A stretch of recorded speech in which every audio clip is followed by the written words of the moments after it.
આસપાસ રહે છે એમ. અરે વાહ! 4 થી 5 અને મહિનામાં એક 18 કિલો વજન ઘટાડ્યું તમે, બરાબર ને? યા સરસ. એન્ડ હમણાં તમે મ્યુટ થઈ ગયા પાછા. 1 મિનિટ પાછી રિક્વેસ્ટ મોકલી. હા, બોલો. યસ. એમાં શું છે, આ મંથમાં છે ને મેરેજ વધારે હતા એટલે એટલું બધું ધ્યાન નથી દઈ શકતી. બાકી તો હજી પણ આગળ થઈ જાત, મતલબ 20 કિલો જેટલું ઘટી ગયું હોત એમ. કઈ વાંધો નહીં. મેરેજ કરાવતા કરાવતા વજન ઘટે છે ને. વધતું તો નથી, નહીં તો લોકો યા મેરેજમાં જઈને આવે નો ને વધારીને આવે. મેન્ટેન કરતા તો અમને ક્લબે જ શીખવાડ્યું છે ને, એટલે પાછું વધવા તો નથી જ દેતી. અરે વાહ! સરસ. અને પેલા શું શું તકલીફ હતી સાથે તમને શરીરમાં? પેલા છે ને પીસીઓડી નો પ્રોબ્લેમ હતો, પગના પાની હોય ને ઈ દુખતી, પછી થોડુંક કામ કરતી ને તો શ્વાસ ચડતો, 5.5% બ્લડ હતું, અત્યારે 12-12.5% જેટલું છે. લોહીના ટકા વધી ગયા, બરાબર ને? હા, લોહીના ટકા વધી ગયા. એન્ડ હેર સારા થયા. પેલા હેર છે ને આમ શું કહેવાય, હા વધતા જ નહીં હચોડા એમ, હવે હેર વધવા માંડ્યા અને વાળ ખરતા ઓછા થઈ ગયા. સ્કિન હોય ને એના આ બ્લેક, શું કહેવાય, ડોક હતી ને એ બ્લેક હતી, ઈ સારી થઈ ગઈ. પછી અહીંયા વધારાના હેર હતા ને ઈ વયા ગયા. અરે વાહ! કે જે પીસીઓડી ના કારણે જે પ્રોબ્લેમ હતો, તમને ફેશિયલ હેર ગ્રોથ થવા માંડ્યો, તો ઈ નોર્મલ થઈ ગયો. અને યસ. એન્ડ એક્સ્ટ્રામાં છે ને પેલા મને ધાધર વધારે હતી, મતલબ પપ્પાને હતી ને તો પછી મને થઈ હતી, તો મેં સુરત થી મેડિસિન લીધી હતી, અહીંથી લીધી હતી. હવે છે ને એના ડાગે નથી રહ્યા, અરે ઈ વાહ! પેલા જ મહિને વયા ગયા.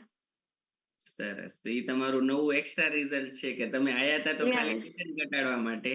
બોનસમાં તમને પીસીઓડી નોર્મલ થઈ ગયું. અને તમે જે ડોકવાળો ડાઘ યસ. કીધો ને, એકચ્યુઅલી બધા માટે જ એને કહેવાય ઇન્સ્યુલિન રેઝિસ્ટન્સ. મતલબ તમારા બોડીમાં એવા સેલ બનવાની શરૂઆત થઈ ગઈ હતી જે ભવિષ્યમાં તમને ડાયાબિટીસ કરવાના હતા.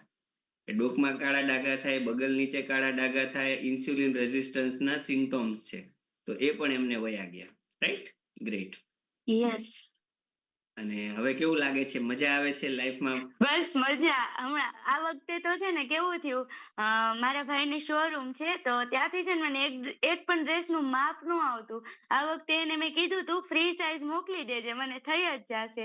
તો આ વખતે જ્યારે ડ્રેસ આવ્યો ને તો મારે અમુકનું ફિટિંગ કરવું પડ્યું એને.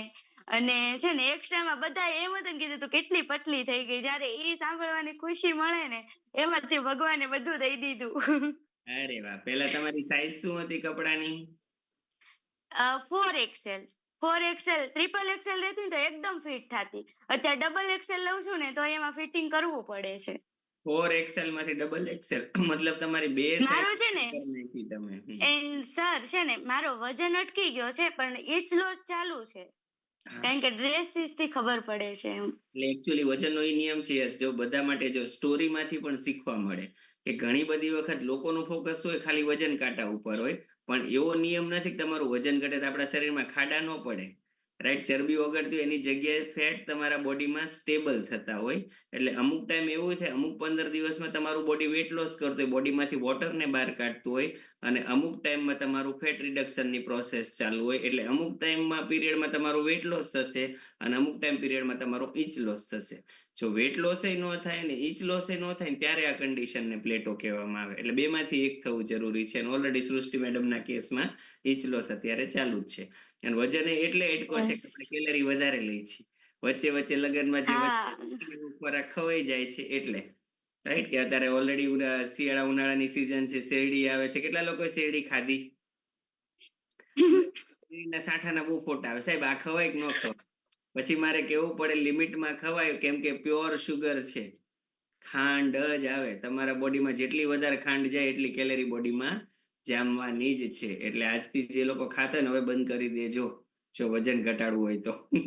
રાઈટ? કે હજી ઘણા ઉત્તરાયણની વધેલી હાલતી હોય ને તો રોજ એ હાંઠો લઈને બેસી જતા હોય રાતે. પેલા શેરડી ખાઈને પછી એના છોતરાનું તાપણું કરે.